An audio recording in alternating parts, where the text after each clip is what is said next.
Don't sit idle. अगर आपकी property आपको नेगेटिव यील्ड दे रही है, माइनस में जा रही है, आपको गेन नहीं दे रही है, कैपिटल गेन्स के ऊपर ना बैठे। मैंने इसके ऊपर लॉन्ग टर्म के अंदर plots is a no no, simply no. Long term के अंदर plots, files, there is hardly.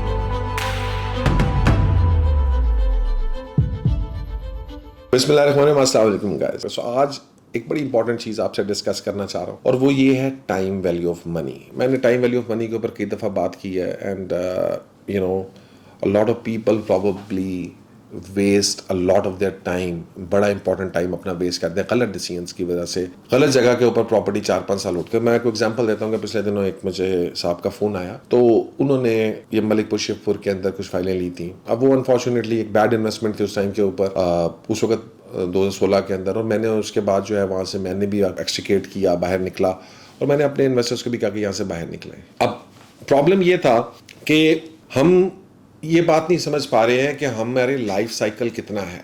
ठीक है, you see, if you want to be rich you have to make sure कि आपका जो डिसीजंस हैं वो इतने अच्छे हो, इतने उनके ऊपर आपने रिसर्च बेस्ड डिसीजंस किए हों कि आपसे गलती ना हो सके and at least you getting some money.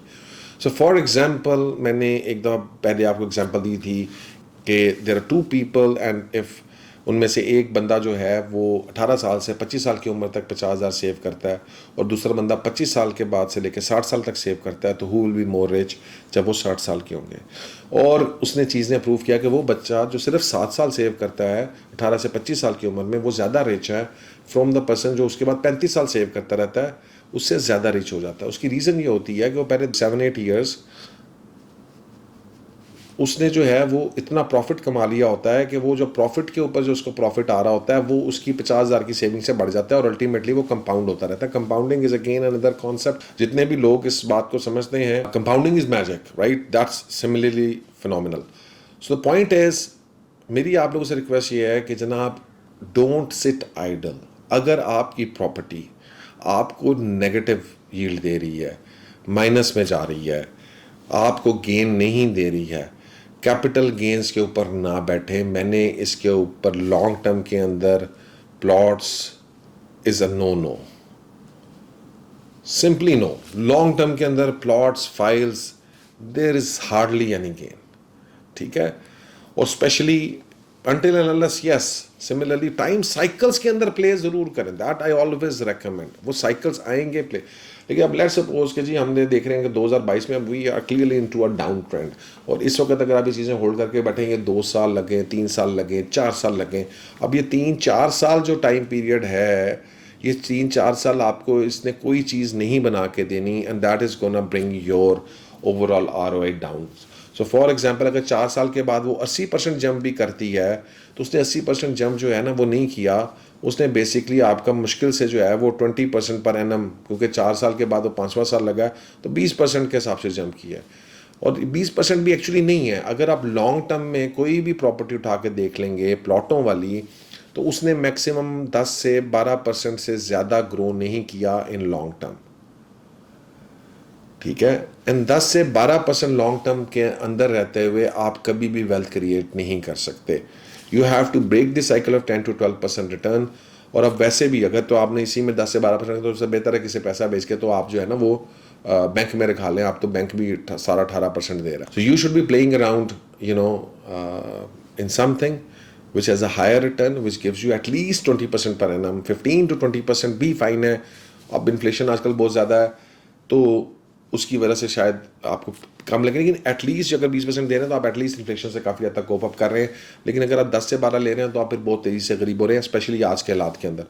So you don't understand कि वो 4 साल की वैल्यू क्या है। मैं आपको 4 साल की वैल्यू एक्सप्लेन कर देता हूँ। फॉर एग्जाम्पल, अगर आपके पास आज 1 करोड़ रुपया है और ये 4 साल के बाद भी 1 करोड़ रुपया ही रह जाएगा, और अगर इन्फ्लेशन जो है हम कहें कि जी 10% है फॉर एग्जाम्पल, और रफली वी से कि जी 4 साल के बाद ये जो 1 करोड़ रुपए की वर्थ है ये आपकी सिर्फ और सिर्फ 70 लाख रुपया रह गई है, राइट। एक्चुअली जो आपकी परचेज पावर है वो सिर्फ 70 लाख पे रह गई है। वेयर एज अगर इन 4 सालों के अंदर आपने किसी ऐसी रनिंग इनकम प्रॉपर्टी में इन्वेस्ट किया हो जहाँ पे आपने 1 करोड़ किया हो और उस 1 करोड़ रुपए के अगेंस्ट उस प्रॉपर्टी के अंदर से आपको 7-8% करेंट, और रनिंग प्रॉपर्टीज़ का मजे का ये है कि रिटर्न्स क्योंकि बढ़ रहे होते हैं, इन्फ्लेशन बढ़ रही है, रेंट आ रहा है, कंस्ट्रक्शन कॉस्ट बढ़ रही है, तो ये प्रॉपर्टी आपको इन एनी केस एक स्टेबल 15 से 20% गेन देती रहती है ओवर दिस पीरियड। तो ये 4 सालों के बाद ये वाली प्रॉपर्टी जो है ये 1 करोड़ 60 लाख रुपए की हो जाएगी, चलें 1 करोड़ 50 की हो जाएगी, इस तरह कर लेते हैं, राइट। सो आप मुझे बात बताएं, आधो आध का फ़र्क पड़ गया सिर्फ ये एक चीज़ से फ़र्क। और एक तरफ एक बंदा नहीं आप पे यार रहन दो, और भाई पे क्यों रहन दो, मुझे नहीं समझ क्यों पे रहन दो, राइट। आपको समझ आ रही है हाउ यू लूजिंग मनी। और ये वाला बंदा अमीर हो रहा है, मिस्टर ए जो है वो अमीर होता जा रहा है, मिस्टर बी जो है वो गरीब होता जा रहा है, क्योंकि मिस्टर बी ने कहा प्यार रहन दो, वो जान दो कोई नहीं जी, 5 साल बाद वो जो है ना वो 1.5 करोड़ पैदा हो जाएगा या जो भी है। होता ये है कि 5 साल के बाद शायद वो एक 30-40 पे चला जाए और फिर वो आप फिर नहीं बेचेंगे, और आप फिर नहीं बेचेंगे और फिर वो दोबारा 100 करोड़ पे आ जाएगा। तो ये साइकिल हम देखते हैं बार बार।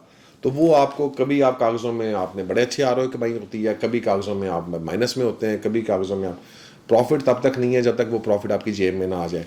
यहाँ से प्रॉफिट है, इसके अंदर से मेरा अगर 1.5 करोड़ रुपया बना है, 1.75 बना है, तो मेरे पास जो मुझे फ़ायदा ये है कि जनाब मेरे पास 25-30 लाख रुपया रेंट जो है वो कैश आ गया है, जो मैं किसी और प्रॉपर्टी में इन्वेस्ट कर सकता हूँ, और उसका प्रॉफिट एक हमारे लिए सेकंड स्ट्रीम ऑफ इनकम बनना शुरू हो जाता है। सो ये एक दरिया है, इस दरिया से आगे नहरें निकल सकती, और ये जो आप जब एक चीज़ ऐसी ले लेते हैं जिसकी आपकी कोई यील्ड नहीं है, तो वो आप इन्वेस्ट करें एक बंद गली के अंदर, उसमें से होगा आप अपने ऑप्शंस खुद ही क्लोज कर रहे हैं। और अब मेहरबानी करके मैं आपको बता रहा हूँ कि अब इस से बाहर निकलें। आई एम टेलिंग यू, जब तक पाकिस्तान में दोबारा से कोई रियल एस्टेट एमनेस्टी नहीं आती, और जो आपके हालात हैं इकोनॉमी के ना, जो IMF ने वर्ल्ड बैंक ने आपको डंडा दिया हुआ है, FATF ने दिया, आपको रियल एस्टेट एमनेस्टी तो आप दे ही नहीं सकते आप, ठीक है। तो वो तो कोई मुस्तक़बिल करीब में नज़र नहीं आ रही है।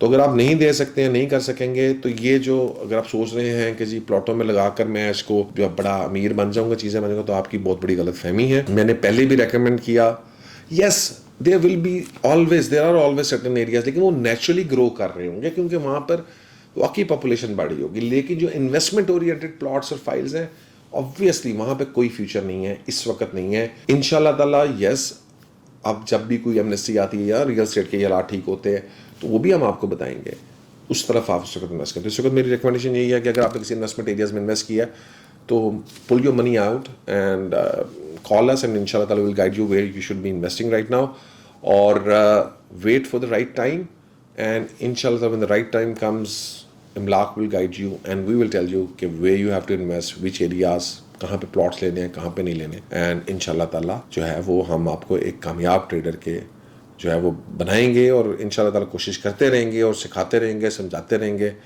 और बाकी जो है वही कहते हैं ना, मुझे मुल्ला का काम है अजान देना, कोई आता है या नहीं आता वो उसकी अपनी मर्ज़ी है, लेकिन हम आपको अजान बार बार देते रहेंगे, समझाते रहेंगे कि इन्वेस्टमेंट कैसे करनी है। Thank you very much and अल्लाह हाफ़िज़।